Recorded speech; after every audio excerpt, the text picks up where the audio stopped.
అందరికీ నమస్కారం. నేను మీ రేవతి. ఈ వీడియోలో మనం మదురైలోని మీనాక్షి ఆలయాన్ని సందర్శిద్దాము. మన తెలుగు రాష్ట్రాల నుంచి ఈ ఆలయానికి ఎలా చేరుకోవాలి, ఎక్కడ స్టే చేయాలి, ఆలయం యొక్క స్థల పురాణం, చరిత్ర, ఈ విషయాలన్నీ ఒక్కొక్కటిగా మనం వీడియోలో తెలుసుకుందాము. వీడియోని స్కిప్ చేయకుండా లాస్ట్ వరకు చూడండి. తమిళనాడు సోలో ట్రిప్లో భాగంగా నేను ఆఖరిగా దర్శించుకున్నది మదురై ఆలయాన్ని. ముందుగా అరుణాచలం దర్శించుకున్నాను. అరుణాచలం గురించి పూర్తి వివరాలు ఒక వీడియో, శ్రీరంగం ఆలయం గురించి, ఇంకా జంబుకేశ్వరం, తరువాత చిదంబరం, ఆ తరువాత తంజావూరులోని బృహదీశ్వర ఆలయాన్ని దర్శించుకున్నాను. ఈ ఆలయాలన్నిటికీ మన తెలుగు రాష్ట్రాల నుంచి ఎలా చేరుకోవాలి, ఎక్కడ స్టే చేయాలి, ఇంకా ఆలయం యొక్క చరిత్ర, విశిష్టత, ఇంకా బడ్జెట్తో పాటుగా ఫుల్ డీటెయిల్స్ అన్ని వీడియోస్ చేసి నా ఛానల్లో అప్లోడ్ చేశాను. మీకు ఇంట్రెస్ట్ ఉంటే ఒకసారి ఛానల్లోకి వెళ్ళి ఆ వీడియోస్ కూడా చూడండి, లేదంటే ఆ వీడియో లింక్స్ ని కింద డిస్క్రిప్షన్ లో ఇస్తాను, క్లిక్ చేసి చూడండి. ఇప్పుడు మనం మదురై ఆలయానికి ఎలా చేరుకోవాలనే విషయాన్ని గురించి తెలుసుకుందాం. మన తెలుగు రాష్ట్రాల నుంచి మదురై చేరుకోవడానికి డైరెక్ట్ ట్రైన్స్ అయితే ఉన్నాయి. ఆ ట్రైన్ డీటెయిల్స్ అన్ని కింద డిస్క్రిప్షన్ లో ఇస్తాను, చెక్ చేయండి. బస్సెస్ కూడా అవైలబుల్ గా ఉన్నాయి. 1800 నుంచి 3000 వరకు టికెట్ ప్రైస్ అయితే ఉంటుంది. మనం ఆన్లైన్ లో బుక్ చేసుకోవచ్చు. నా సజెషన్ ఏంటి అంటే, చెన్నై రీచ్ అవ్వడానికి మనకి ఎక్కువ ట్రాన్స్పోర్ట్ ఉంటుంది కాబట్టి చెన్నై రీచ్ అయ్యి చెన్నై నుంచి మదురై వెళ్ళడం ఈజీగా ఉంటుంది. చెన్నై నుంచి మదురై 460 కిలోమీటర్స్ డిస్టెన్స్ లో అయితే ఉంటుంది. నేను ఇప్పుడు తంజావూరు నుంచి మదురై చేరుకుంటున్నాను. ఆ టికెట్ ప్రైస్ వచ్చేసి 125 రూపీస్. తంజావూరు నుంచి మదురై 185 కిలోమీటర్స్ డిస్టెన్స్లో ఉంటుంది. ఈ డిస్టెన్స్కి 4 అవర్స్ జర్నీ పడుతుంది అనమాట. ఈవినింగ్ 6:30కి స్టార్ట్ అయితే నైట్ 10:30కి నేను మదురై రీచ్ అయ్యాను. మదురై బస్ స్టాండ్ నుంచి రైల్వే స్టేషన్కి వెళ్లే బస్ ఎక్కితే మనం మీనాక్షి టెంపుల్ దగ్గర డ్రాప్ చేయమంటే ఆలయానికి వెళ్లే దారిలో డ్రాప్ చేస్తారు. ఈ చుట్టుపక్కల మనకి స్టే చేయడానికి చాలా హోటల్స్ అయితే ఉంటాయి. అక్కడ స్టే తీసుకుని ఎర్లీ మార్నింగ్ మనం టెంపుల్ని దర్శనం చేసుకోవచ్చు. ఇక్కడ సరౌండింగ్లో తక్కువలోనే మనకి హోటల్స్ అయితే దొరుకుతాయి. నేను తీసుకున్న ఈ సింగిల్ రూమ్ ప్రైస్ వచ్చి 700 రూపీస్. నైట్ ఇక్కడ స్టే చేసి ఎర్లీ మార్నింగ్ లేచి ఫ్రెష్ అయ్యి ఇప్పుడు టెంపుల్కి వెళ్తున్నాను. నేను స్టే చేసిన హోటల్ నుంచి టెంపుల్కి 600 మీటర్స్ డిస్టెన్స్ అయితే ఉంది. ఇప్పుడు మనం చూస్తున్నది మీనాక్షి ఆలయం యొక్క ఏనుగు అనమాట. నాకు ఆలయానికి వెళ్తుంటే దారిలో కనిపించింది.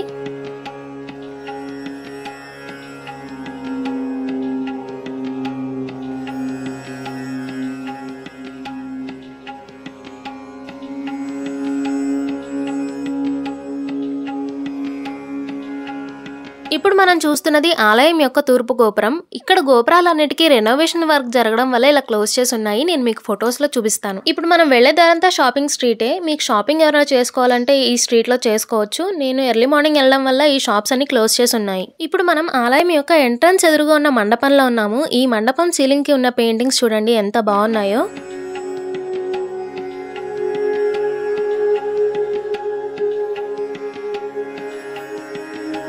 ఈ మీనాక్షి అమ్మ ఆలయానికి 4 రాజగోపురాలు, 5 ప్రవేశ ద్వారాలు ఉన్నాయి. మనం ఏ ద్వారం నుంచి ఆలయం లోపలికి వెళ్ళినా ఈ మెయిన్ ఎంట్రన్స్ నుంచే మనం బయటకు వస్తాం అనమాట.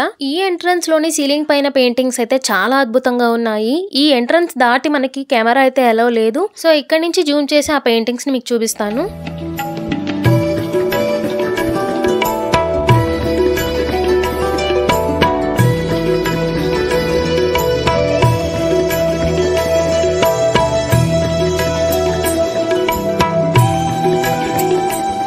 ఇప్పుడు మనం ఆలయం గురించి తెలుసుకుందాము రండి. ఈ మదురై మీనాక్షి ఆలయం 2500 సంవత్సరాలు పైబడిన ఆలయం. ప్రపంచంలోనే అతి పురాతనమైన నగరాలలో మదురై కూడా ఒకటి.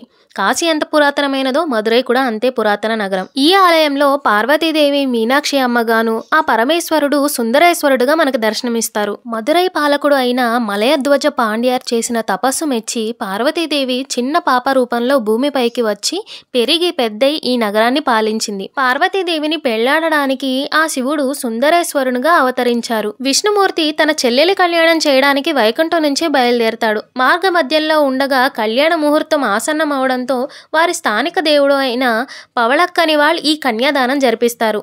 కళ్యాణం అనంతరం పార్వతీ పరమేశ్వర్లు ఈ మదురై నగరాన్ని చాలా కాలం వరకు పరిపాలించారని ఇక్కడ భక్తుల నమ్మకం. ఆ తర్వాత వారు ఈ ఆలయంలో కొలువయ్యారని పురాణాలు చెప్తున్నాయి. మదురైలో ప్రతి సంవత్సరం పార్వతీ పరమేశ్వర్ల కళ్యాణ మహోత్సవాన్ని చాలా వైభవంగా జరుపుతారు. దీన్ని చిత్రై పండగగా పిలుస్తారు. ఆర్కిటెక్చర్ వండర్ గా పిలువబడే ఈ మదురై దేవాలయం శైవతత్వ శాస్త్రానికి సంబంధించిందని తిరుజ్ఞాన సంబంధర్ ఈ ఆలయం గురించి 7వ శతాబ్దంలో ప్రస్తావించారు. 13వ శతాబ్దంలో అల్లావుద్దీన్ ఖిల్జీ సైన్యాధికారి మాలిక్ కఫూర్ ఈ ఆలయంపై దాడి చేసి చాలా వరకు ధ్వంసం చేశారు. ఆ తరువాత కులశేఖర్ పాండ్య తిరిగి నిర్మించారు. 13వ శతాబ్దం చివరిలో సుందర పాండ్య తూర్పు గోపురాన్ని నిర్మించారు. 14వ శతాబ్దంలో పరాక్రమ పాండ్య పశ్చిమ గోపురాన్ని నిర్మించారు. 16వ శతాబ్దంలో శివంగి చెట్టియార్ దక్షిణ గోపురాన్ని నిర్మించారు. ప్రస్తుతం ఉన్న ఈ ఆలయాన్ని నిర్మించింది మొదట నాయకరాజు అయిన విశ్వనాథర్ నాయక్ 16వ శతాబ్దం చివరిలో నిర్మాణం మొదలుపెట్టారు. కానీ ఈ నిర్మాణానికి ఎక్కువ ధన సహాయం చేసి ఆలయ నిర్మాణాన్ని పూర్తి చేసింది తిరుమూలై నాయక్.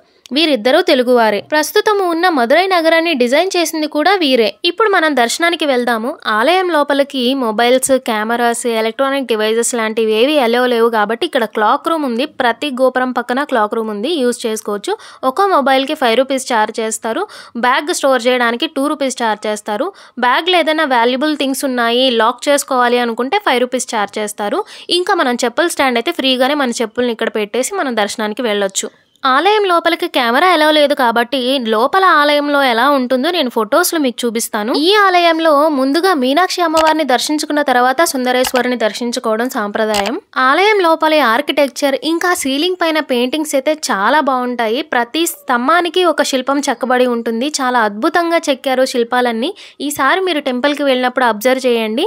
ఈ ఆలయంలో కోనేరు ఉంటుంది. ఈ కోనేరుని స్వర్ణ కమల తటకం అని పిలుస్తారు. ఈ కోనేరులో ఇంద్రుడు పాప పరిహారం కోసం స్నానం చేసి ఈ కొలనులోని స్వర్ణ కమలాలతో సుందరేశ్వరుని పూజించారట.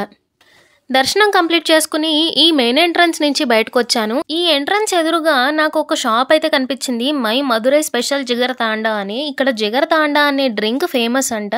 ఒకసారి టేస్ట్ చేద్దాము. నేను కూడా మార్నింగ్ నుంచి ఏం తినలేదు అని ఇంకా ఆకలితో ఉండి ఒక జిగర్ తాండా తీసుకున్నాను. టేస్ట్ అయితే చాలా బాగుంది.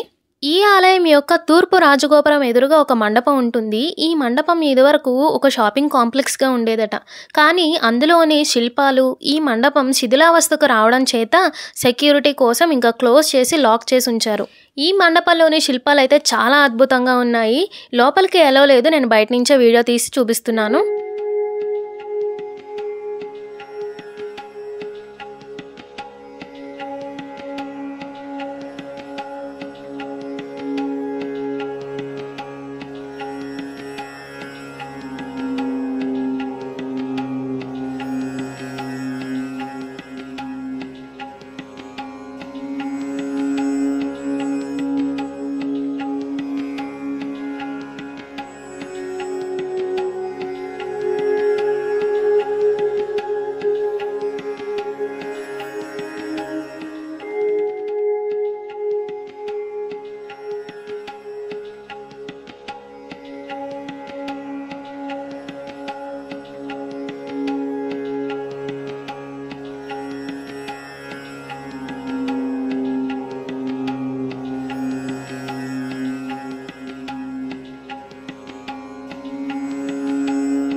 దర్శనం కంప్లీట్ చేసుకుని రూమ్కి వచ్చాను. నా సోలో ట్రావెల్ కూడా ఇంతటితో స్టాప్ చేద్దాము అనిపించి ఇంకా మదురై నుంచి హైదరాబాద్కి బస్ బుక్ చేసుకుని బస్ స్టాండ్కి అయితే వచ్చాను.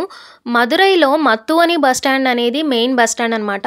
మనం హైదరాబాద్కి బుక్ చేసుకునే ట్రావెల్స్ అయితే ప్రైవేట్ బస్సెస్ అన్ని పక్కన ఓమ్ని బస్ స్టాండ్ అని సపరేట్ డిపో ఉంటుంది. లాంగ్ జర్నీకి వెళ్ళే ప్రైవేట్ ట్రావెల్స్ యొక్క ఆఫీసెస్ ఇంకా బస్సెస్ అన్ని ఇక్కడే ఉంటాయి. మనం బస్ కూడా ఇక్కడే ఎక్కాలన్నమాట. సో ఆటో మాట్లాడుకుని ఈ స్టాప్కి వచ్చి బస్ అయితే ఎక్కాను. మదురైలో ఆఫ్టర్నూన్ 3:30కి స్టార్ట్ అయితే నెక్స్ట్ డే మార్నింగ్ 9కి హైదరాబాద్ రీచ్ అయ్యాను. ఇప్పుడు మనం వాగాయి నది పైనుంచి వెళ్తున్నాం అనమాట మదురైలో. మదురై సిటీలో ఇలా వెళ్తుంటే నాకు ఒక హోర్డింగ్ కనిపించింది. అది చూడగానే మనసుకు బాగా నచ్చేసింది. పెయింటింగ్ చేయాలి అనుకున్నాను. అది రిఫరెన్స్ కింద ఫోటో తీసుకుందాం అనుకునేలోపు బస్ మూవ్ అయిపోయింది. ఆ ఫోటో తర్వాత ఇంకా సిటీలో ఎక్కడ కనిపించలేదు. సిటీ దాటే వరకు బస్సులోంచి చూస్తూనే ఉన్నాను. చాలా ఇన్సిడెంట్స్ జరిగిన తర్వాత 2 వీక్స్కి ఆ ఫోటో నేను సంపాదించుకున్నాను అనమాట. ఆ ఫోటో కోసం నేనేం తిప్పలు పడ్డాను, ఇంకా స్టోరీ అంతా ఏంటి, అసలు ఆ ఫోటో ఏంటిది. నా ఈ తమిళనాడు సోలో ట్రావెల్లో నేను తమిళనాడులోని ఫేమస్ ఫుడ్స్ ఏమేమి ట్రై చేశాను, ఈ ఎంటైర్ జర్నీ గురించి నా ఎక్స్పీరియన్స్ ఏంటి అనేది ఒక సెపరేట్ వీడియో చేసి అప్లోడ్ చేస్తాను. ఆ వీడియోని కూడా మీరు మిస్ అవ్వకుండా చూడండి. ఈ వీడియో చూసారు కదా, ఈ టెంపుల్ గురించి నేనేదైనా టాపిక్స్ చెప్పడం మిస్ చేసి ఉంటే నాకు కమెంట్ సెక్షన్లో తెలియజేయండి, నేను కూడా తెలుసుకుంటాను. అండ్ ఈ వీడియో మీకు నచ్చినట్లయితే లైక్ చేయండి, మీ ఫ్రెండ్స్ అండ్ ఫ్యామిలీ మెంబర్స్కి షేర్ చేయండి. ఇలానే సపోర్ట్ చేస్తూ ఉండండి, ఇంకా మంచి మంచి వీడియోస్ చేస్తుంటాను. మీరిచ్చే లైక్ అండ్ కమెంట్ నాకు మరికొన్ని వీడియోస్ చేయడానికి ఇంకా మోటివేషన్గా అయితే ఉంటుంది. ఓకేనండి, ఇదండి ఇవాల్టి మన వీడియో. నెక్స్ట్ వీడియోలో మీట్ అవుదాము. Thanks for watching.